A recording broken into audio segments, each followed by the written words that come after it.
নিশ্চয়ই নবী গো, আমি আপনাকে কাউসার আতা করেছি, দান করেছি। আমার নবীকে আল্লাহ পাক অসংখ্য গুণাবলী দান করেছেন। সেই নবীর উম্মত হচ্ছে আমরা। আল্লাহ পাক বড় দয়ালু দাতা।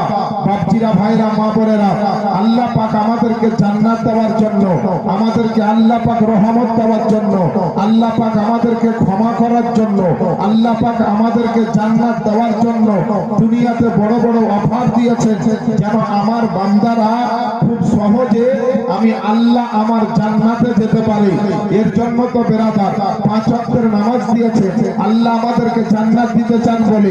মাহে রমজানের রোজা দিয়েছে, আল্লাহ আমাদেরকে জান্নাত দিতে চান বলে। বড় বড় ওলি আউলিয়াকে দিয়েছে, আল্লাহ আমাদেরকে জান্নাত দিতে চান বলে। জুম্মা এবং ঈদের নামাজ দিয়েছে, আল্লাহ আমাদেরকে জান্নাত দিতে চান বলে। দুনিয়াতে পবিত্র কোরআন দিয়েছে,